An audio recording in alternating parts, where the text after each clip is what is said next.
प्रिया और संजय काफ़ी दिन से लव इन रिलेशनशिप में थे। दोनों एक दूसरे के लिए काफ़ी इम्पोर्टेंट थे। दोनों का प्यार ही ऐसा था मानो दो शरीर और जान एक हो। एक दूसरे के सुख दुख में हमेशा खड़े रहने वाले लवर्स थे। प्रिया भी संजय को उतना ही प्यार करती थी जितना कि सागर में पानी हो। फिर संजय की गवर्नमेंट जॉब लगी और उसी समय प्रिया का बर्थडे भी था। आप कह सकते हो दोनों चीज़ें एक साथ ही घटित हुई। अब संजय खुशी से पागल हो गया। उसे प्रिया को बर्थडे विश करने का टाइम तक नहीं मिला।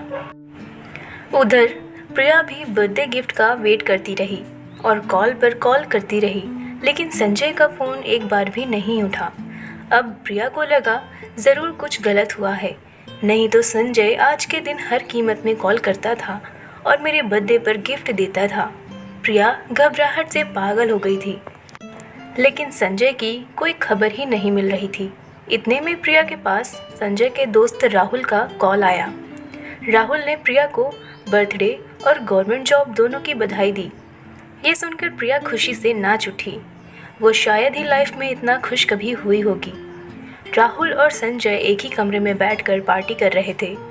इतने में प्रिया वहाँ पहुँची तो संजय को गले लगा ली और बधाई भी दी, लेकिन संजय का बदला एटीट्यूड देखकर उसका दिल दुखा। अब धीरे धीरे संजय प्रिया से दूर होने की कोशिश कर रहा था, लेकिन प्रिया की आत्मा कभी गवाही नहीं देती थी कि संजय मेरे साथ ऐसा कर सकता है। मगर यही सच था। समय बीतता गया, संजय के स्वभाव में परिवर्तन आता गया। प्रिया और संजय को प्यार से बात किए काफ़ी वक्त हो गया था। प्रिया को लगा अब संजय मुझे छोड़ देगा, तो उसने संजय को कैसे भी करके मनाया और संजय मान भी गया। फिर एक दिन संजय ने प्रिया को मिलने के लिए बुलाया और बोला, देखो प्रिया, अब मेरी लाइफ व्यस्त हो चुकी है, तो मुझे भूल जाओ। तो प्रिया रोने लगी। प्रिया बोली, आखिर आपका वो प्यार कहाँ गया, वो वादे कहाँ हैं? प्रिया अब पूरी तरह से टूट गई और वहाँ से जाने को तैयार ही नहीं थी। अब संजय परेशान हो गया। उसने कैसे भी करके प्रिया को समझाया, लेकिन प्रिया उसके एटीट्यूड को देखकर डर गई थी। वह संजय से शादी करने को कहने लगी।